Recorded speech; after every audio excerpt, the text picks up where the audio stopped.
को दरपेश मुश्किलात इस वक्त इंतजामिया के नोटिस में जरूर लाई, लेकिन इस दौरान मुआशी तौर कमजोर तबकों को दरपेश मुश्किलात को तरजीह बुनियादों पर हल करने की लेफ्टिनेंट गवर्नर इंतजामिया से अपील की गई। इस बीच पार्टी की जानिब से जारी बयान में यह भी कहा गया है कि जम्मू कश्मीर के अंदर तंजीमें नो एक्ट यानी रीऑर्गेनाइजेशन एक्ट 2019 के नफाज के बाद, खासतौर से इस एक्ट के बाद और जम्मू कश्मीर मरकज के जेर इंतजाम इलाका बनने के बाद अवाम को ज्यादा मुश्किलात दरपेश आई हैं और इन सब के बीच में पहले नामसाइद हालात रहे, करीब 1 साल होने जा रहा है और उसके बाद इसी बीच में जब हालात रफ्ता रफ्ता बेहतरी की तरफ जा रहे थे, मामूल के मुताबिक कामकाज शुरू हुआ था और उसके बाद जम्मू कश्मीर के अंदर कोरोना वायरस के नतीजे में जारी लॉकडाउन की वजह से भी अवाम को कई तरह की मुश्किलात से गुजरना पड़ रहा है। इन तमाम अमूर पर तफसीली गुफ्तगू हुई है और तफसीलात के मुताबिक मुलाकात खुशगवार माहौल में हुई है और लेफ्टिनेंट गवर्नर ने वफद को अवामी मसाइल को तरजीह बुनियादों पर हल करने की यकीन दहानी कराई है और पार्टी के सदर सैयद अल्ताफ बुखारी के अलावा पार्टी रहनुमाओं में जिनमें गुलाम हसन मीर, रफी अहमद मीर, जफर मनहास, हाजी मोहम्मद अशरफ मीर, जावेद हसन बेग, इसके अलावा उस्मान मजीद गनई, अब्दुल मजीद पाडर, अब्दुल रहीम राथर, नूर मोहम्मद शेख के अलावा राजा मंजूर, गुलाम मोहम्मद के साथ साथ शोएब लोन, जावेद अहमद मीर, मुंतजिर मोहिउद्दीन, इरफान नकीब, मीर समीउल्लाह और फारूक अंद्राबी के साथ साथ जगमोहन सिंह का नाम इस डेलीगेशन में, इस वफद में आता है जो आज लेफ्टिनेंट गवर्नर से मुलाकात करने गए थे। मीटिंग में क्या कुछ खास रहा, इस पर मजीद बातचीत के लिए हमारे साथ इस वक्त जम्मू कश्मीर अपनी पार्टी के सीनियर रहनुमा जफर मनहास साहब फोन लाइन पे ज्वाइन कर चुके हैं। वादी कश्मीर से हमारे साथ इस वक्त जुड़ रहे हैं। बहुत शुक्रिया जफर साहब ज्वाइन करने के लिए। पहले तो आपसे ये जानना चाहेंगे कि एजेंडा क्या था खासतौर से आपकी तरफ से और मुलाकात के अंदर क्या कुछ अहम बातें आज जो आपने लेफ्टिनेंट गवर्नर के सामने रखी? जी, एजेंडा में कोई 10-15 पॉइंट थे जिसके लिए हमने बाकायदा एक मेमोरेंडम तैयार किया था जी। तो जो हमने उन्हें थमाया, फिर उसके बाद जो हमारे बुलेट पॉइंट्स थे एक 1 बाय 1 उनको डिस्कस किया और फिर उसके बाद जितने लोग थे उन्होंने अपनी अपनी कॉन्स्टिट्यूंसीज के मामलात भी जेर बहस लाए और गवर्नर साहब ने बड़े पेशेंस से, लेफ्टिनेंट गवर्नर साहब ने ये सब कुछ सुना। तो मैं आपकी इतला के लिए बता दूं कि जो आज खास चीजें थी जो जेर बहस आई, उनमें एक तो रेस्टोरेशन ऑफ स्टेटहुड का मामला था। तो उन्होंने पूरा यकीन दिलाया कि वो स्ट्रांग रिकमेंडेशन भेज रहे हैं, तो अल्टीमेटली यही करना है। तो ये चूंकि उनका डोमेन नहीं, लेकिन वो इसको रिकमेंड करेंगे। 2 मसाइल पर बात हुई, हमने उस बारे में अपनी जो रिजर्वेशन हैं वो भी रखी। लैंड के जो हुकूक हैं उसके बारे में उन्होंने कहा कि हम बिल्कुल आपको यकीन दिलाते हैं कि सरकार की कोई भी ऐसी पॉलिसी नहीं है जिसके मुताबिक जम्मू कश्मीर के लोगों की लैंड जो है 1 इंच भी कोई ले सके जी। दूसरी बात जो हमने उनके साथ उठाई कि सैकड़ों की तादाद में लोग इस गर्मी में जेलों में लैंग्वेज कर रहे हैं, उनको वापस लाइए और जो लोग यूं ही बंद हैं उनको छोड़ दीजिए, या कुछ लोगों को आपने मुख्तलिफ हिरासती सेंटरों से उठा के उनके घरों में बंद रखा है, जिनमें एनसी के लोग हैं, पीडीपी के लोग हैं या कांग्रेस के लोग हैं या जो भी दूसरे हैं, तो उनको छोड़िए। इसके अलावा जेके बैंक की फंक्शनल ऑटोनॉमी पे हमने बहुत ज्यादा जोर दिया और reviving agriculture and horticulture sector, support for industry. अब मैं कितनी बातें बताऊं, एड्रेस लॉकडाउन इम्पैक्ट कि लोगों को कोई राहत दीजिए fill form, revival of tourism, restoration of internet G4G, national highway and regional connectivity, rights of locals on geology and mining, revival of developmental activities, construction of bunkers करना में, पूंछ में, उड़ी में और केरल में, और पहाड़ियों पर जो पहाड़ियों को ये रिजर्वेशन दी गई है जिस पर इनकम स्लैब लगाया गया है, इसको हटाने की बात हुई। सिक्योरिटी इश्यूज उठाए जी। डेली वेजर्स की रेगुलराइजेशन का मसला उठा, रिमूवल ऑफ SRO 202 जिसके लिए उनका शुक्रिया अदा किया, और establishment of separate CAT bench at Srinagar. तो मेरे ख्याल में जो चीजें उनके अपने जी जी जो उनके अपने डोमेन में आती हैं उन सारी को उन्होंने यस कर दिया। जो उनके डोमेन से बाहर हैं, तो उसके लिए उन्होंने कहा वो जफर साहब, इन सब के बीच में जो आपने हाँ, एक पॉइंट और मुझे कहना भूल गया, जो चीज उन्होंने मंजूर की कि आप ये देखें कि हमारा केयरिंग जो है उसको एक बेनिफिट दिया जाता है, वो ना वो एक्चुअल ALC, तो वो करना को नहीं था, तो उसकी भी उन्होंने मंजूरी दे दी। एक दो और चीजें जो आपकी फहरिस्त में शायद मिसिंग है, एक तो जो हालिया हाईली क्वालिफाइड स्टूडेंट्स हैं या फिर 10th और 12th का जो 4th क्लास मुलाजमीन को लेकर मामला इन दिनों गरमाया हुआ है, वो और उसके साथ साथ एक और चीज आपके नोटिस में लाना चाहूंगा, शायद आपने डिस्कस किया हो, पहाड़ी स्टूडेंट्स का या पहाड़ी लोगों को रिजर्वेशन का जो मामला था, उसे लेकर आपकी तरफ से काफी काम किया गया, मेरे ख्याल में इनकम सर्टिफिकेट भी मांगी जा रही है, तो आप आसिफ साहब आप भी एक दो बातें मिस कर दिए। मैंने कहा ना कि पहाड़ी का मसला जो था वो पूरी तरह से डिस्कस हुआ और उनको बताया गया कि ये जो रिजर्वेशन मिली है ये पहाड़ी एज ट्राइब मिली है, अदरवाइज तो पहाड़ी पहले ही ले रहे थे ये। So there is no justification कि इस तरह का कोई बार आप लगाएं। उनने उस पर यकीन दिलाया कि हम इस पर कार्रवाई कर रहे हैं। डेली वेजर्स का मसला बहुत जोर शोर से उठा जी, और उन्होंने खुद इस बात पर बहुत ज्यादा अफसोस जाहिर किया कि ये कोई आज का मसला नहीं, ये पिछले 30-40 साल का मसला है। कहा कि लोगों में फ्रस्ट्रेशन अगर है तो वो जायज है कि जो आपने लोगों को अपॉइंट कर दिया, यूं ही लटका दिया, किसी को 1500 रुपये तनख्वाह दे दी, किसी को 3000, कुछ लोग रिटायरमेंट की उम्र को पहुंच चुके हैं, लेकिन आज तक उसने कहा हम इस पर रात दिन काम कर रहे हैं। तो उन्होंने ये भी कहा कि यही मसले सुनने के लिए मैं हर जिला में जा रहा हूँ। हालांकि आज ये जो बीमारी है इसकी वजह से मैं दूसरों को कह रहा हूँ कि भाई डिस्टेंस मेंटेन करो। जफर साहब, एक आखिरी सवाल, आज ही इलेक्शन कमीशन ऑफ इंडिया की तरफ से कुछ मशवरे भी मांगे गए हैं तमाम जो पॉलिटिकल पार्टीज हैं, चाहे वो रीजनल हैं या नेशनल पार्टीज हैं, उनमें आपकी तरफ से आने वाले दिनों में क्या कुछ मशवरा रहेगा इलेक्शन कमीशन ऑफ इंडिया को, एक और दूसरा क्या जम्मू कश्मीर में हदबंदी या इंतखाबात को लेकर आज इस मीटिंग के दौरान जिक्र हुआ किसी तरह का? नहीं, हदबंदी के बारे में कोई बात आज नहीं हुई। हदबंदी तो वो एक प्रोसेस है, वो चल रहा है। जहाँ तक आपने इलेक्शन कमीशन की बात की, मेरी मतलब मैं इस बारे में थोड़ा सा बेखबर हूँ, वो किस तरह के मशवरे मांग रहे हैं। तो अगर वो मशवरे मांग रहे हैं तो कैसे कराए जा सकते हैं इसके लिए मशवरे मांगेंगे, लेकिन क्या एपी जरूर एक कदम आगे आएगी, क्या कुछ सजेशंस रहेंगे? देखिए, उसमें हमारी पहली यही सजेशन होगी, सबसे पहली जो सजेशन है, बट जिसको हम पूरे जोरों शोर से पेश करेंगे भी, जिसमें पूरा कंसेंसस है कि इलेक्शन जितनी जल्दी मुमकिन है वो हों, लेकिन इलेक्शन से पहले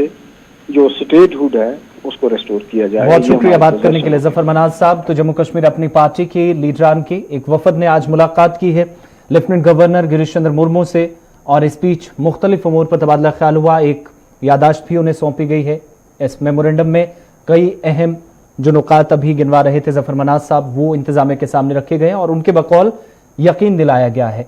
कि बहुत जल्द ये तमाम मसाइल जो अवाम को दरपेश इस वक्त मुश्किलात हैं, जो चैलेंजेस हैं लोगों के सामने, इन हालात से गुजरते हुए हालात से निपटने के साथ साथ इंतजामिया इन सभी उमूर पर बात करेगी और संजीदगी से काम करने के साथ साथ तरजीह बुनियादों पर अवामी मसाइल को हल किया जाएगा।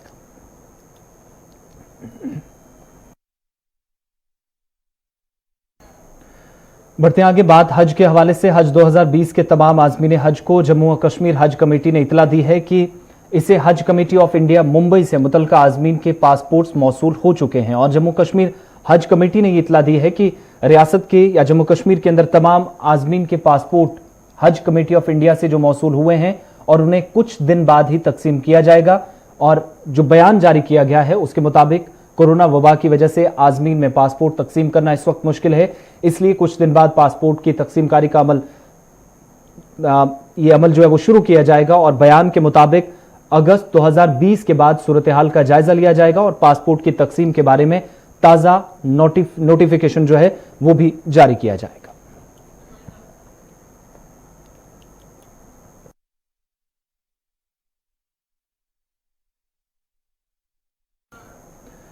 बात अवामी नुमाइंदों की भी करते हैं जिन्हें इंतजामिया की जानिब से आज एक राहत पहुंचाई गई है। इंतजामी काउंसिल की meeting lieutenant governor Girish Chandra Murmu की सदारत में मुनक्किद हुई और इस मीटिंग के दौरान इंतजामी काउंसिल ने मिलिटेंसी से मुतल्लिक जो वाकयात हैं इनमें अगर किसी भी ब्लॉक डेवलपमेंट काउंसिल के चेयरपर्सन, सरपंच या पंच या म्यूनसिपल बॉडीज के जो मुंतखब मेंबर्स हैं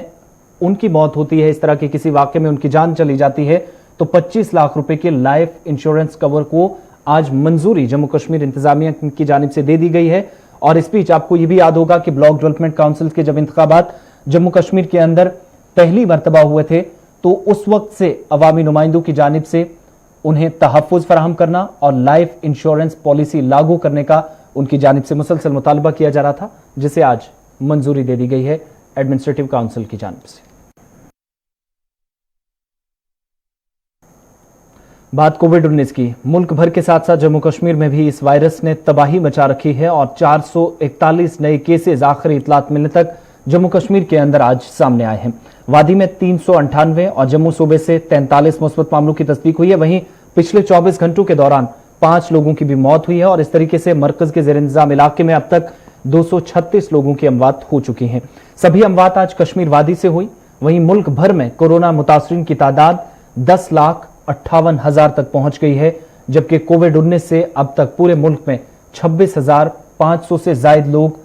कोरोना वायरस में मुब्तला होकर अपनी जान से हाथ धो बैठे हैं। मुल्क दुनिया भर के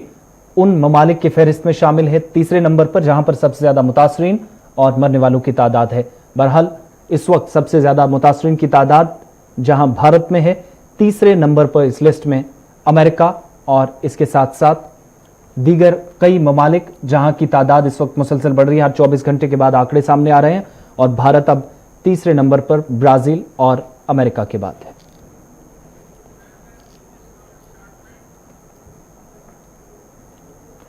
इधर श्रीनगर में आज मजहबी पेशवाओं ने लेफ्टिनेंट गवर्नर गिरीश चंद्र मुर्मू से मुलाकात की और इस मुलाकात के दौरान मजहबी पेशवाओं के साथ लेफ्टिनेंट गवर्नर ने मौजूदा सूरत हाल पर तबादला ख्याल किया गया और इस मौके पर इंतजामिया ने तमाम इन लीडरान से मजीद ताउन की अपील की है और अब तक जो अवामी ताउन रहा है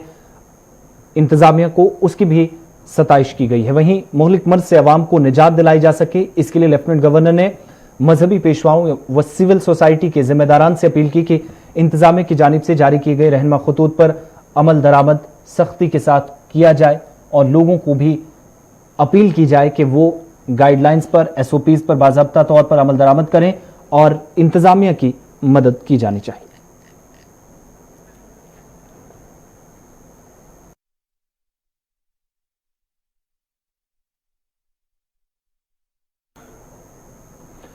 वादी के मुख्तलिफ अजला में पाबंदियों के साथ साथ शहर खास में भी आज छठे रोज भी बंदिशें आयद रहीं और इस बीच कोरोना वायरस के बढ़ते खतरात के पेश नजर दोबारा नाफिज किए गए लॉकडाउन के बायस श्रीनगर के मुतअद्दिद इलाकों में पाबंदियां आयद रही। ताहम शहर की अहम सड़कों पर ट्रैफिक आज भी जारी रहा। चंद इलाकों में लॉकडाउन का सही नफाज अमल में नहीं लाया जा रहा है, जिस पर अवाम भी इंतजामिया पर सवाल उठा रही है और लॉकडाउन के दौरान ही सोमवार से जम्मू कश्मीर में खुसूसी ट्रेनों को भी बहाल करने का फैसला किया गया है, जिसके तहत बानिहाल से बारामूला तक ट्रेन सर्विस शुरू की जाएगी। लेकिन इस बीच ज्यादातर इस ट्रेन के जरिए मजदूरों को ही चलने का मौका मिलेगा, जो अभी तक तफसीलात मिल पाई हैं।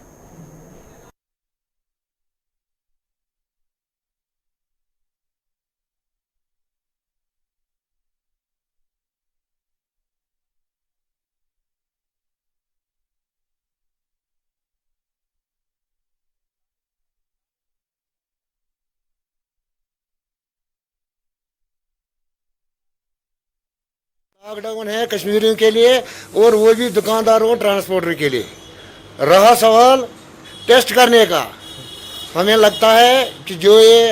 हेल्थ सेक्टर है, ये हेल्थ सेक्टर बहुत कमज़ोर पड़ गया है। मैं गुजारिश करूंगा एडमिनिस्ट्रेशन से भी कि सख्त से सख्त कार्रवाई की जाए और आवाम से गुजारिश करूंगा कि जनाब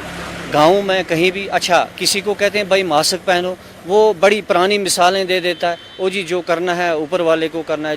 भाई साहब ऊपर वाले ने ही तो बीमारी भेजी है, आप तो एहतियात करो। अल्लाह ताला ने इंसान को दिमाग दिया, एहतियात करने को कहा। पे एडमिनिस्ट्रेशन जिस तरह से मैं देख रहा हूँ रोज़ वीडियोस बाकी चीज़ न्यूज़, तो एडमिनिस्ट्रेशन भी कहीं कहीं ढीली पड़ी हुई है। लेकिन सबसे बड़ा कसूर हमारे लोगों का है, हमारी आवाम का है, जिनको ये ख्याल नहीं है कि ये हो क्या रहा है और हमने किस तरह से बचना है। करने की जरूरत, तो इस पे वर्क हो रहा है। जो अराउंड 130 इस टाइम कंटेनमेंट जोन्स पूरे हो जाते हैं, क्योंकि रिसेंटली पिछले एक हफ्ते में जो केसेस आए हैं कई नई जगहों से आए हैं, तो उनको कंटेनमेंट जोन डिक्लेयर किया गया है। अभी उसको लेके रिस्ट्रिक्शंस भी हैं इसमें, क्योंकि पेरीमीटर रिस्ट्रिक्शंस रहती हैं, उसको अंडरस्टैंड करना जरूरी है कि जो कंटेनमेंट जोन है उसमें रिस्ट्रिक्शन है, और क्योंकि शहर का मैक्सिमम एरिया कंटेनमेंट जोन में आता है तो इसलिए उसमें रिस्ट्रिक्शंस रखी गई है। मैं सिर्फ डिस्ट्रिक्ट पे ही कमेंट करूंगा कि जितना नंबर ऑफ सैंपल्स हमें परमिटेड है एक दिन में वो हम कर रहे हैं, और लैब्स की कैपेसिटी है कई बार उसमें सर ज्यादा हो जाती है, नंबर ऑफ केसेस उस पर, नंबर ऑफ जब सैंपल्स उनके पास ज्यादा है तो उसमें वो टाइम लग रहा है, तो वहां से भी वो क्लियरेंस की कोशिश करते हैं, क्योंकि अब ये जो टाइम लगता है सैंपल। कोविड-19 के कहर के बीच सिविल सोसाइटी का इस वक्त क्या रोल है, इस सब पर आज तबादला ख्याल हुआ। लेफ्टिनेंट गवर्नर से आज मजहबी पेशवाओं की मुलाकात हुई और मुलाकात के बाद इन लीडरान का क्या कुछ कहना था, क्या बातचीत में खास रहा, और साथ ही साथ गवर्नर लेफ्टिनेंट गवर्नर के मुशीर की तरफ से क्या कुछ कहा, पहले वो आपको दिखाते हैं। अब आगे उन्होंने कहा कि जो रिलीजियस प्रीचर्स हैं, रिलीजियस लीडर्स हैं, अइमा हजरात हैं, उनका लोगों पर बहुत खासा असर है, बहुत खास असर है। तो इस हिसाब से उन्होंने बुलाया सभी अइमा हजरात को यहाँ, ताकि वो लोगों में जाएं और लोगों को समझाए कि कोरोना को हम शिकस्त दे सकते हैं, मगर सिर्फ कॉपरेशन देनी है लोगों को और एडमिनिस्ट्रेशन के साथ चलना है। मकसद यही था कि लोगों को एडवाइजरी की है, लोगों को जो आप सबको बुलाया था तो लोगों को समझाएंगे कि एडवाइजरी क्या है और किस तरह हमने अपने आप को बचाना है। तो इससे जो 2-3 चीज़ें इन्होंने बताई, हमें अपना मुंह ढक के रखना है, हाथ धोने हैं, सैनिटाइज करने हैं, बाहर ज़्यादा भीड़ भाड़ में नहीं जाना है। तो इस तरह हम अपने आप को भी बचा सकते हैं तो लोगों को भी बचा सकते हैं। ऑनरेबल लेफ्टिनेंट गवर्नर साहब ने, हमारे एडवाइज़र साहब ने जो कश्मीर प्रोविंस के जितने भी प्रीचर्स हैं, मजहबी प्रीचर्स हैं, सिविल सोसाइटी जो जिम्मेदारान हैं, उनको एक प्लेटफार्म दिया है कि एक जॉइंट मैकेनिज्म के तहत जो ये महामारी चल रही है पूरी दुनिया में, बिल्कुल हमारी यूटी जम्मू कश्मीर में चल रही है, केसेस दिन ब दिन बढ़ रहे हैं, तो हमारा क्या रोल बनता है as a preacher, as a civil society servant, हमारा क्या रोल बनता है। तो उस मामले में हमने बात की है और मैंने एक ज़ाती तजुर्बा बताया है कि हम ऑन बोर्ड हैं अपने डिस्ट्रिक्ट एडमिनिस्ट्रेशन के साथ, हमने काम किया है अपने महल्ले में, अपने बस्ती में काम किया है, तो उसका रिजल्ट ये है कि हमारे एरियाज में कम केसेस निकले हैं और जो भी निकले हैं उनकी ट्रैवल हिस्ट्री है। गवर्नमेंट की कई एजेंसीज और कई डिपार्टमेंट इसके साथ लड़ाई में मसरूफ़ हैं, वहीं पे ये एक हर इंसान और हर शहरी का एक फ़र्ज़ है कि वो इसमें अपना कंट्रीब्यूट करे। उसी सिलसिले में आज हमने तमाम रिलीजियस लीडर्स जो हैं, इनको चाहे वो किसी भी मज़हब से हों, सबको हमने यहाँ पे यहाँ बुलाया था, तशरीफ़ दी थी, ताकि वो यहाँ आएँ और हमारे जो ऑनरेबल गवर्नर साहब हैं उनके साथ उन्होंने इंटरेक्ट किया और उनको रिक्वेस्ट किया कि आप अपने अपने प्लेटफॉर्म से लोगों को इस बीमारी के बारे में जो है वो बाखबर करें, और जो एडवाइजरीज हैं गवर्नमेंट की हैं, जो एडवाइजरीज हैं, मेडिकल एडवाइजरीज हैं, उसको लोगों तक पहुंचाएं। श्रीनगर की तरह कुपवाड़ा जिले में भी आज 7वें रोज भी मुकम्मल लॉकडाउन रहा और लेफ्टिनेंट गवर्नर गिरीश चंद्र मुर्मू का आज दौरा भी होना था और इसके पेश नजर हसास मकामात पर सख्त हिफाजती बंदोबस्त नजर आए। वहीं मकामी ताजरों ने आज इंतजामिया से अपील की कि लॉकडाउन के दौरान कारोबारियों को इस वक्त छूट मिलनी चाहिए ताकि उन्हें मजीद इस वक्त मुतासिर न होना पड़े। छोटे कारोबारी जिनका रोजगार खत्म होता नजर आ रहा है उनको इंतजामिया दोबारा राहत दे। इधर कुलगाम में भी कोरोना वायरस के पेश नजर इंतजामिया ने आज लॉकडाउन का ऐलान कर दिया था, जहां दफा 144 भी नाफिजुल अमल रही और बंद के दौरान तमाम कारोबारी इदारे जहां पर आज कामकाज ठप रहा और सड़कों से भी ट्रैफिक आज गायब रहा। मकामी लोगों ने यहां भी इंतजामिया के फैसले का खैर मकदम किया, ताहम वायरस की जंजीर को तोड़ने के लिए और कोरोना वायरस के पेश नज़र जो गाइडलाइंस जारी की गई हैं उन पर सही अमल दरामद हो, इसके लिए इंतजामिया से अपील की गई कि सख्ती के साथ इस वक्त लोगों के साथ पेश आए। इधर चिनाब खित्ते में भी कोरोना वायरस का कहर जारी है और किश्तवाड़ धर्मशाला में कोरोना वायरस के आज 5 नए केसेस सामने आए और इसके बाद इंतजामिया हरकत में आई। धर्मशाला और इसके आसपास के इलाकों को रेड जोन करार दे दिया गया। इसी सिलसिले में छात्रू सब डिवीजन के मुतअद्दिद गांवों को भी सील कर सख्त पाबंदियां आयद कर दी गई हैं। इंतजामिया की जानिब से इन इलाकों के तमाम दाखिली और खारजी रास्तों को सील कर पाबंदियां आयद की गई हैं। करीब 1 दर्जन ये इलाके हैं जहां पर इस वक्त किसी को भी जाने की इजाजत नहीं है, लेकिन जरूरी अशिया इंतजामिया के मुताबिक वो खुद इन इलाकों के अंदर पहुंचाएंगे।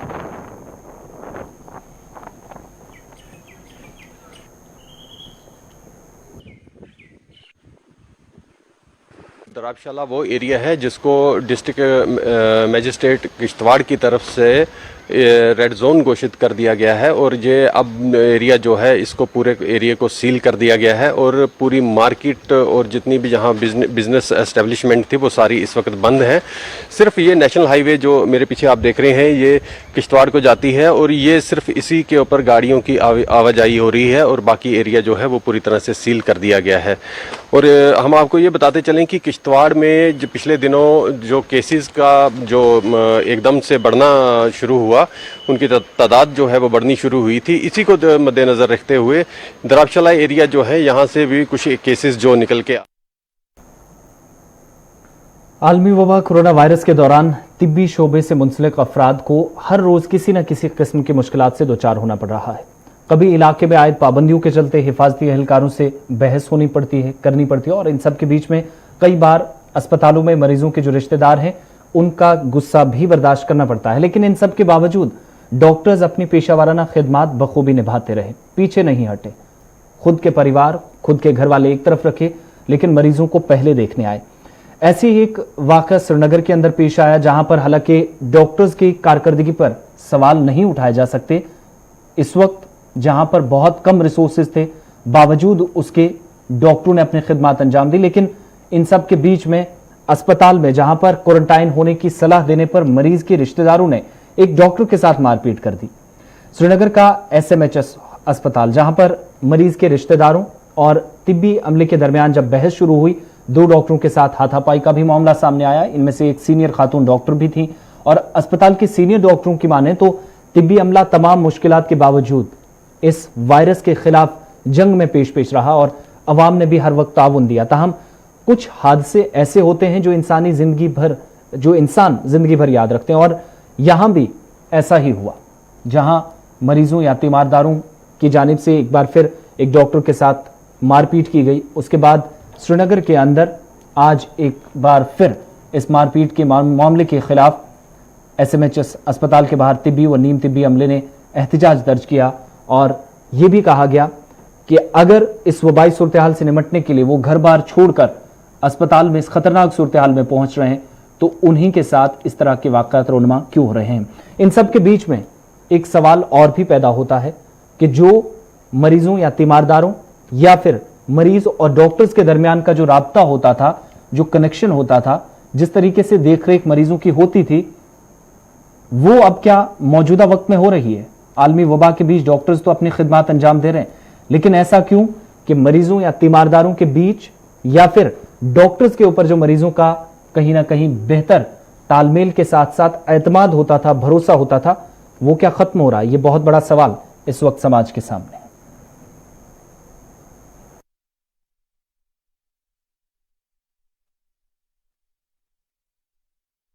श्रीनगर के SMHS हॉस्पिटल्स में आज डॉक्टर साहिबान वार्डों से बाहर निकले थे, इमरजेंसी से बाहर निकले थे और अस्पताल के सहल में दाखिल हुए और वहां पर सिक्योरिटी आला हुकाम से मांगी, क्योंकि उनका मानना है कि पेशेंट्स और अटेंडेंट्स का रवैया अब बदल चुका है, क्योंकि अब वो उन पर हमले कर रहे हैं। क्योंकि कल ही एक मामला जो है श्रीनगर के SMHS हॉस्पिटल में पेश आया है। लेकिन मुबसरीन का मानना है, जानकारों का मानना है कि जब से कोविड आया है तब से डॉक्टर्स भी जैसे इरेलेवेंट बन गए हैं, क्योंकि तब से वो पेशेंट्स का वो ख्याल नहीं करते हैं, उस तरह से पेशेंट्स को ट्रीट नहीं करते हैं जिस तरीके से उन्हें ट्रीट करना चाहिए था। यानी अभी भी वो पेशेंट्स का एतमाद हासिल नहीं कर पाते हैं। वजह यह है कि वो पेशेंट्स के पास नहीं जाते हैं, वजह यह है कि वो पेशेंट्स को हाथ नहीं लगाते हैं, पेशेंट को दूर से ही देखते हैं और पेशेंट को 24 घंटे में ज़्यादा से ज़्यादा एक बार देखते हैं। और इसमें भी ये जो है ये इल्ज़ाम लगाया जा रहा है कि जो सीनियर डॉक्टर्स हैं वो अपने कमरों से निकलते ही नहीं हैं। वजह यह है कि अब ये डॉक्टर साहिबान जो है वायलेंट हो गए हैं और वो डॉक्टरों पर हमले करने लगे हैं, डॉक्टरों की तानाज़नी करने लगे हैं, डॉक्टरों पर जो है न जाने क्या क्या बोलने लगे हैं। ये सिचुएशन अब यही कह सकते हैं कि डॉक्टर और पेशेंट की रिलेशन ख़त्म हो रही है, मुतासिर हो रही है और इस पर एडमिनिस्ट्रेशन की खामोशी भी कहीं ना कहीं असरअंदाज हो रही हैं। क्योंकि अगर एडमिनिस्ट्रेशन ने वक्त पर जो ग्रीवेंसेस है पेशेंट्स की और उनके अटेंडेंट्स की, अगर उस पर उन्होंने